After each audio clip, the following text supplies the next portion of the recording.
Did Amazon bite off more than they could chew? This is how the grocery sector lives now.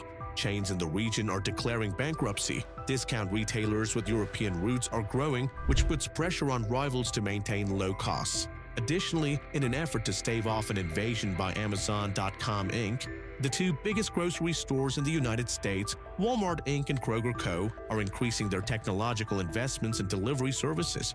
For an industry that was expected to be recovering this year, the prognosis is dismal. Although a pricing war driven by a record period of food deflation has ended, initiatives to increase grocery sales online are consuming significant amounts of investment funds. Some famous names are going down the drain. The grocery companies Winn-Dixie and Bi-Lo are owned by Southeastern Grocers, which last week filed for bankruptcy.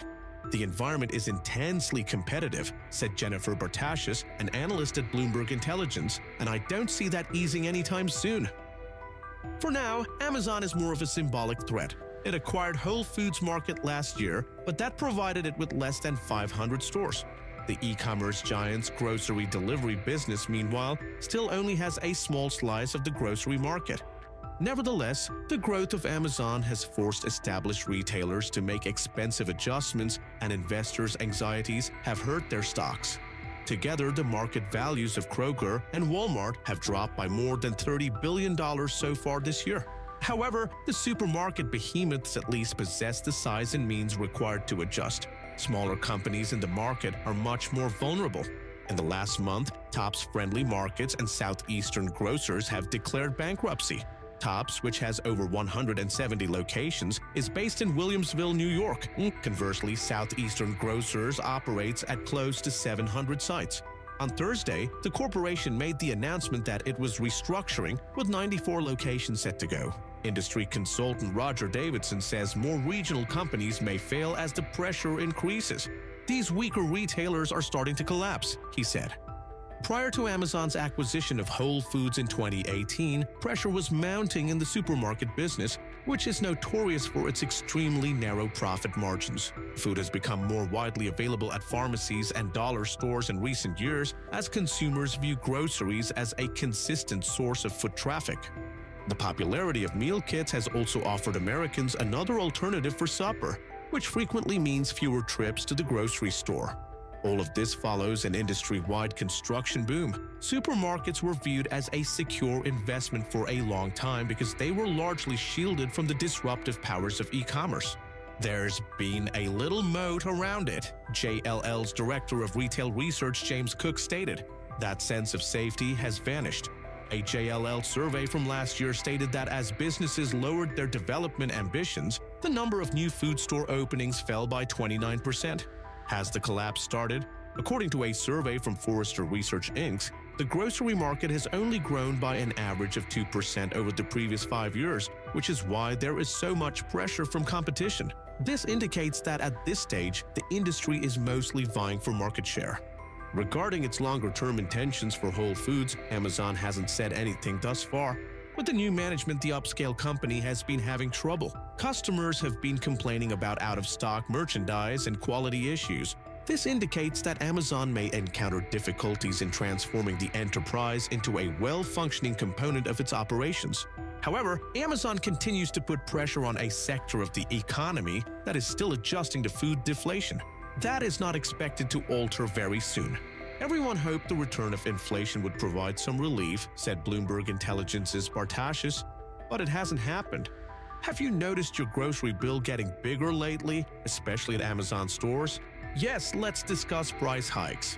The price hikes that customers at grocery store chains run by Amazon are seeing are infuriating people throughout the country. Even after terminating about 30,000 workers in the previous year and posting record profits for the fiscal year that concluded in March 2024, the company is also increasing service prices and closing additional unproductive outlets this month. Even if government agencies and CEOs of major corporations point to improved economic circumstances in their most recent reports, most U.S. consumers have not yet seen a reduction in expenses this year.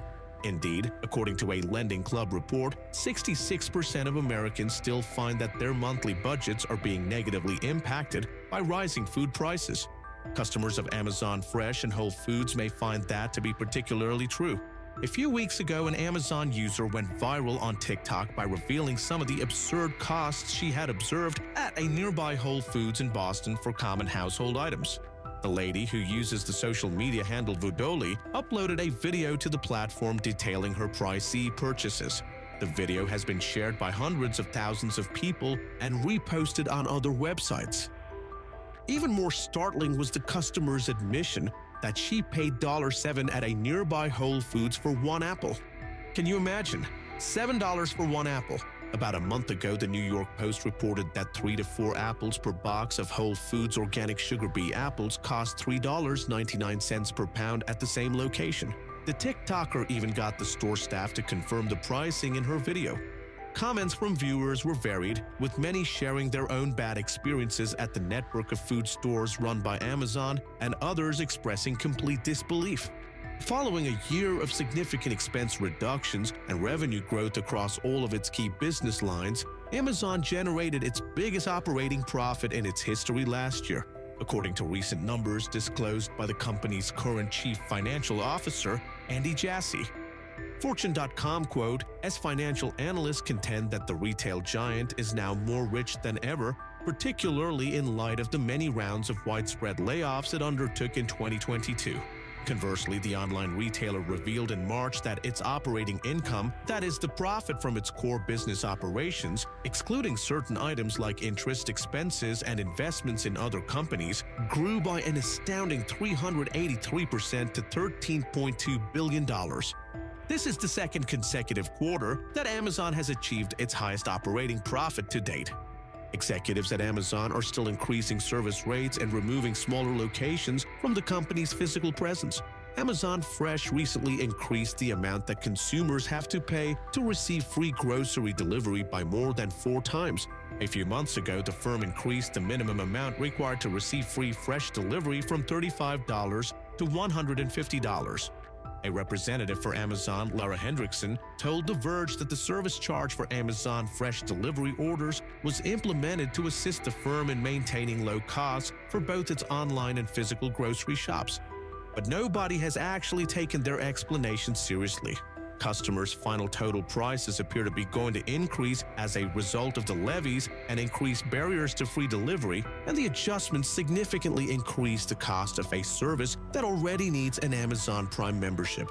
From what we've seen in several tweets, people don't seem to be happy. Customers of Amazon Fresh have been posting on social media about some of the goods that have seen the largest price increases in recent months. These products include bread and poultry, as well as meats, butter, berries, and oranges. By the end of this month, Amazon Fresh will be raising the price of its handcrafted French baguette and rotisserie chicken. These extreme price fluctuations coincide with rising inflation rates. Regretfully, this does not imply that things are getting better for American consumers. It may surprise you to learn that despite the high-end reputation of Amazon's grocery brands, even people making $100,000 or more are having trouble purchasing their daily necessities. The store abruptly held a huge sale a few weeks ago, and it is now permanently shutting down. In a similar vein, a second Amazon Fresh location in Seattle's Capitol Hill district is closing. Last week, the business provided confirmation Amazon's physical retail goals have been curtailed in recent years due to the closure of many sites, including pop-up stores in March and all of its 4-star Amazon books. In addition, some Go shops were shut down. Smaller stores with poor foot traffic and lower than expected profitability are being eliminated by the company. It makes little difference whether that implies that a community's one and only trustworthy source of groceries is gone. It makes no difference if the majority of Americans are struggling to make ends meet or are faced with difficult decisions like which monthly vital expenses to pay for or food. The only thing that matters to corporations is the size of their cash reserves. Officials in the government will probably keep a blind eye and act as though everything is going according to plan. That's all, guys. How do you feel about this situation? We're eager to read your feedback. We appreciate your viewing and subscribe to our channel for more information.